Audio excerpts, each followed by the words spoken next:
What's up, y'all? So we received a commuter style e-bike to review. So the bike that we received is a Mokwheel Asphalt. So this bike is advertised to go 60 miles per charge. It weighs 60 pounds. Maximum weight of the ride is 350 pounds.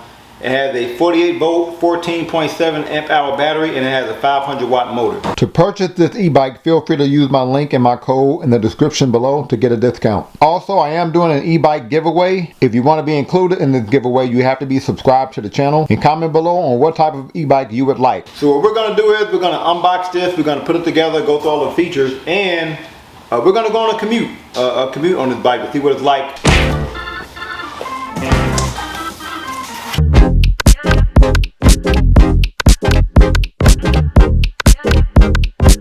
So this is what the bike looks like out of the box.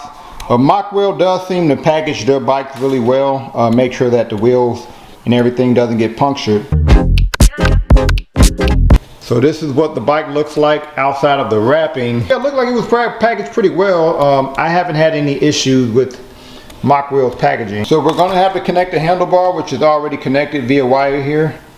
We're going to have to put this front wheel on. We're going to have to put our 27.5 by 2.4 commuter style front wheel on here. We're going to have to put our front fender on here. This bike also came with a box. So let's see what's in the box. Whoa! In the box here. Is that a gift card? So it looks like if you join their group, you win free gifts. Nice set of tools here, but look like it's open. Here's some other tools that in the box here. Looks like we got a bike pump here. More tools here. Looks like we have our pedals here. Looks like they're labeled there. So it looks like we have screws and zip ties. Looks like this box has our battery charger in it. Charge our 48 volt, 14.7 amp hour battery there. So the first thing we're going to do is go ahead and put this front wheel on. Before we put the front wheel on, we have to remove this from the front brake here.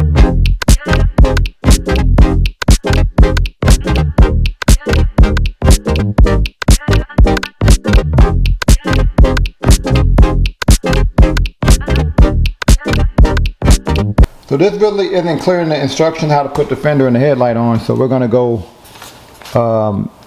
headlight, fender, and then we're going to put the washer and the screw behind those.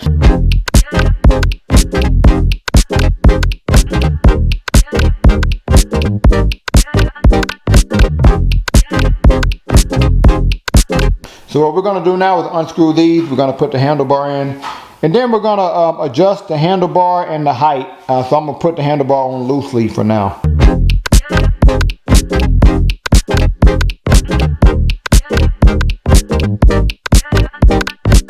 Because the handlebar is adjustable, I'm going to adjust it more like this to give me more of like a commuter style posture here. But before we tighten up the handlebar here, we're going to make sure that we have a good alignment. You see the alignment is off here, so we're going to make sure we tighten up these two screws here to adjust our alignment.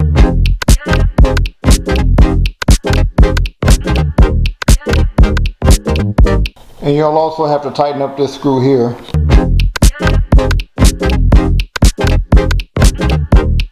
So it looks like the nut and screw on this side of the display came off, but I found it in the box.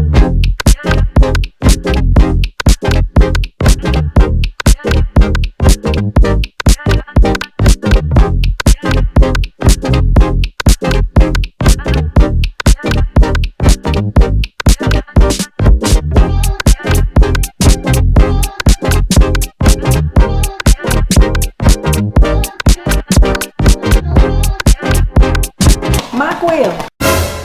It's my favorite bike. These are what I prefer. Like, This right here? So we pretty much got the bike put together. Only took us about 30 minutes. Now from wheel to wheel, this bike is about 5 feet 10 inches long here. The seat at its lowest point from the floor is about 2 feet 7 inches, and the handlebar is adjustable. Loving the alloy frame here, and I like the design of the bike. Very sleek looking. I think it's a good looking bike. What do y'all think? Get a look at our front and rear hydraulic disc brake here. Get a look at our rear rack here, and I don't know if that's bent. Get a look at our seat here. A little firmer than I like, but we'll see. Nice wide commuter style handlebar here. It's about 2 feet 3.5 inches wide. Look like we have our trigger style. The trigger's on the side. Gear shifter here. We have 7 gears. We have our brakes here on the handlebar. And you can charge the battery while it's on the bike. There's a slot for that over here. But if you want to remove the battery, you just put the key in here, turn it here, and the battery comes out like this. We do have adjustable suspension in the front, so we can either lock our suspension out. Let's say I'm on a completely flat surface, I can lock out my suspension if I want to. Or if I want suspension, turn it this way. Give y'all an idea of the front suspension. Again, loving the fact that the handlebar height is adjustable. This is the angle that we decided to go with. We are now going to turn our bike on. Press and hold the power button up here. And it takes a little longer than most. If we want to turn our headlight on and rear light on, we're going to click this button down here, this button here. So now my headlight is on and my rear light is on, but it looks like some of them are out. Oh, that's why it looks like I have to connect this cord here. That connected there. And now that rear light is on too. Looks like under our panel here, we do have a button for a horn right here. And if we want to change our pedal assist mode, we're going to press up here. You see our pedal assist. It's changing here. Looks like we have 5 modes. Go through some of the basic settings on our display here. Here, these bars on the side here represent our battery life. This is our current speed calculator here. Look like it's in miles per hour. Pretty sure you can change that to kilometers if you want to. Our light indicator. We have our trip time. So how long have we ridden on our current bike ride? How long the bike has been on for. And we do have a thumb throttle for throttle only. Alright, to go into our basic advanced setting, we're going to press and hold the plus and the minus button here. Okay, that takes us to our advanced setting. Alright, so to go from one setting to the next, you're going to click up or down on your keypad here. To go into a setting, you're going to quickly click on the power button. Brightness, this is how bright we want our LCD display to be, so I'm going to click the power button to keep 2. Unit, which is our speed calculator. Right now we have miles per hour. If we want to change it to kilometers, we could do that there. Startup mode, not sure what that is. Let's click the power button. So like we have free mode and we have safe mode. We're going to keep it at free mode, so I'm going to click the power button here. And a reset trip, that's if we want to reset our trip odometer. Click the power button and you could reset it there if you want to. Now to show advanced settings, you're going to press and hold up, down, and your light button all at the same time. So I'm going to click 3 buttons at once. Okay, that takes me into my more advanced settings here. So these are our advanced settings, as they're calling it, technical settings. The first one we have here is speed limit, so I'm going to click the power button here. Look like we have 21. Let's change that to... Ain't no way. Ain't no way. It says it's the miles per hour. I don't believe it, but let's just play with it and keep it at 61. Just curious. Click the power button to go back. We have power assist gear. Let's click the power button and see what that is. Okay, so I assume that's our pedal assist. We're going to keep that at 5, so click the power button here. Magnets. Intensity settings. I'm assuming this is regarding your pedal assist sensitivity. Right now it's at a 3, so we're going to keep it there. But I really like it when bike companies give us the ability to change your pedal assist sensitivity, which I'm assuming what that is, because it gives you the power to dictate how you want your pedal assist to assist you. You want a lot of pedal assist or just a little bit. And if you want to reset everything, click the power button there and you can restore everything back to the factory setting. So we are about to try out the different pedal assist modes. Starting with mode 1. The pedal assist don't work. Bruh.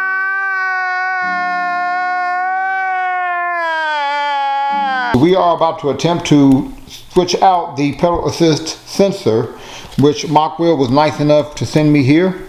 So what we're going to have to do is we're going to have to take this whole crank set off, So I got this tool here to take the crankset off. And they were nice enough to send me this tool, which is a TLBB01 wrench, to take this off so that I can pull the sensor out and replace it. I'm also going to have to unscrew this in order to take the sensor out.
So we have successfully replaced the PAS sensor. It was definitely easier than I thought. The hardest part was when you put the sensor in, there is a grid that it has to follow, the grid on the other side of the sensor. So when you put it in, you have to try to find the grid within the bike. And this screw back here was hard to take out. For whatever reason, whenever this screw catches the body of the bike, it's just hard to turn.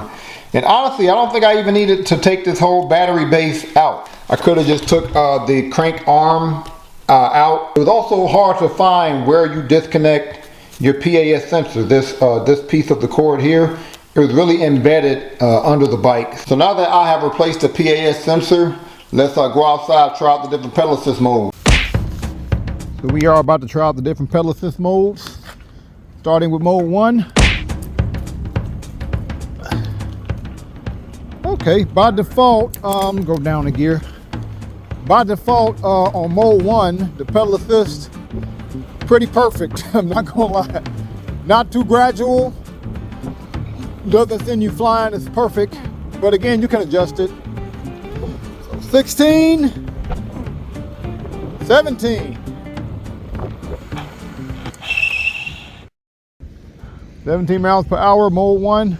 We're gonna switch it to mode 3. See how fast we going. Okay, the pedal assist kicked off right away that time.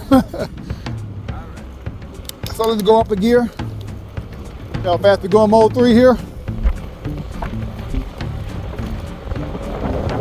23, 24. Okay, about 24 miles per hour. Mode 3. Time to switch it to mode 5.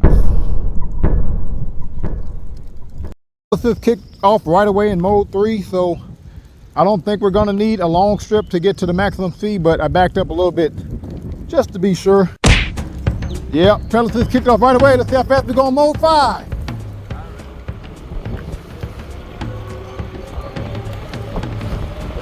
$24.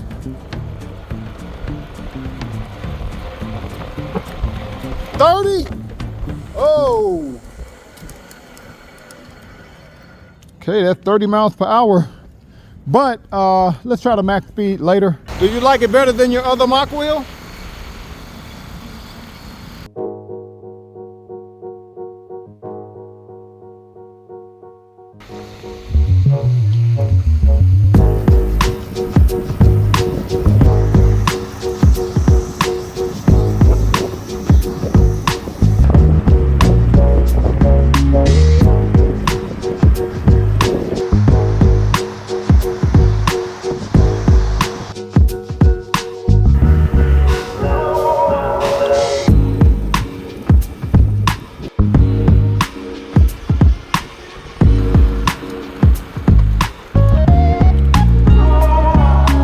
So, Mokwheel Asphalt, what are your thoughts?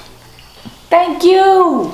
You like it? Mokwheel. My favorite bike is a Mokwheel. The fat tire Mokwheel. Fat tire Mokwheel. Okay. And now I have a favorite commuter bike. Oh. Mokwheel. This is your favorite commuter bike? Man. You like it that much? I love it. Like, it is very smooth ride. I don't feel the bumps. I don't feel any harshness in the bike. The curves are great. The seat is good. I feel like this is a great bike for first timers. It's a great bike for women. I feel like I can step through it. I don't have a problem getting on the bike. It's fast. There's nothing I do not like about it. It's lightweight. Good for y'all. 2 for 2. The pedal assist is perfect now? It is perfect. So what would you give this bike on a scale from 1 to 10? I'm gonna have to give this one. I'm gonna have to give this one a 10. What? And you don't give out 10s like that. I give out 10s. I don't even think I gave the first Mokwheel a 10. We're gonna go ahead and get our point of view shots in. Now, I know this does not have all-terrain tires, even though it does have Chow Yang tires, which are my favorite tires for an e-bike. They're not all-terrain tires, but we do have suspension in the front. So because we have suspension in the front, we're gonna start out our point of view shots with going off-road. We're gonna go do some grass, test this suspension out a little bit. So let's see what it's like going through some grass here.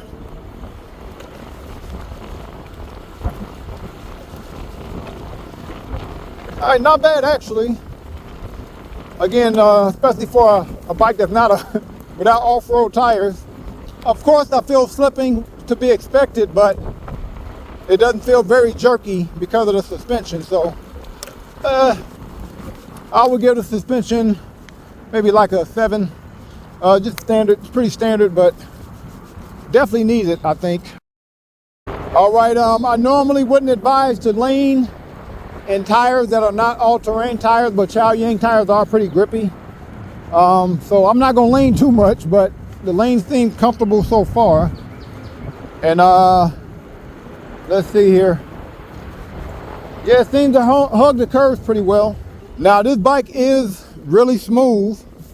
Not so smooth where I feel like I can ride without my hand on the handlebar. Like, it's not that smooth, but smooth nonetheless. You know, feels very light, very easy to maneuver. And I can't stress enough how much I love the fact that this bike has an adjustable handlebar, because not only does that accommodate different heights of riders, and I'm 5'11", 6 feet with shoes on, but it also accommodates different riding postures. Like a bike like this, I want to ride in a more commuter style posture with my back upright. Like I can do that. So we're gonna do max speed max speed throttle only. So I'm not pedaling. See how fast we go. And it is gradual, but you can change that. You can change how gradual it is. Let's see how fast we go here.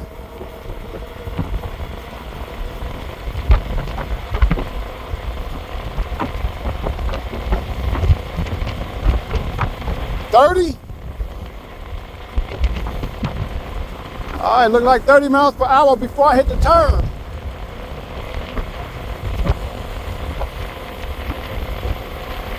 Yeah, 30. So we're now gonna try max speed. So I'm pedaling now. See how fast we go here. And by default, it does give you a little too much pedal assist, but you can change that. You can adjust your pedal assist intensity. So that's good. All right, 30. 31. 31. All right, that's impressive. So we are now about to try the max speed, throttle only, up a hill. Get an idea of how much speed we'll lose going up a hill. And this is a pretty steep hill. I think it's about 40 degree hill. Going into the hill, we was at 22. We're about to go into the hill now.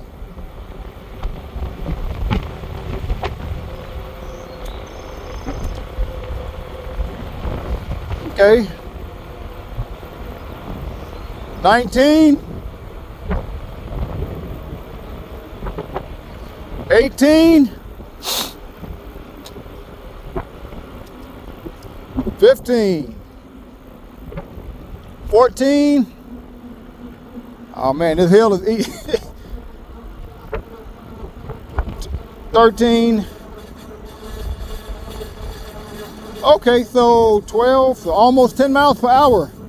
So we almost lost 10 miles per hour going up a hill, throttle only. This bike is kind of big, but I do think it's also, because it's light, it's easy to take it on urban commutes because it's so lightweight. So you can easily pick up the bike and go from the street to the sidewalk, or maybe take it on the elevator even. So Mokwheel Asphalt Step Through. This is probably the best commuter style e-bike that I reviewed. I can go up to 30 miles per hour. It had really good battery life. Like, I went on a 10-mile bike ride, mainly in mode 3 and 4. I also did like throttle only uphill, and I did a max speed throttle only test during that time too. And I lost 1 out of 8 battery bars at that 10 miles. That's pretty decent. And you can adjust your handlebar. That means you can not only accommodate different heights of riders, but you can also accommodate different riding postures. So like on a commuter style e-bike, I would assume that a lot of you want to use this e-bike with more of a commuter style posture, with your back straight. This handlebar allows you to do that. This is also a very smooth ride, and you have adjustable suspension in the front. You have all the bells and whistles. You have a horn, you have a headlight and a rear light. You have over 10 advanced settings on your display, which allows you to not only change your maximum speed, but you can also change your pedal assist sensitivity. And the battery is concealed. So that's pretty much everything you could want in a commuter style bike. It's unfortunate that the pedal assist sensor did not work when I got this bike. So Mokwheel had to send me another one for free, and they sent me an instruction video to know how to replace the sensor myself. The good thing about an e-bike is you can replace a lot of the parts yourself. A lot of the electrical parts are pretty much snap and play. But comment below on if you ordered a Mokwheel e-bike, did it work when you got it? And if it didn't, what was the process like for you to fix it yourself? So on a scale from 1 to 10, just considering the e-bike itself, not the customer service of Mokwheel, I will give this bike a 9.5. And of course I'm not including that I had to replace the sensor. What would you give this e-bike on a scale from 1 to 10? Comment below any other e-bike you want me to review. Also comment below. Thank y'all for watching. Peace.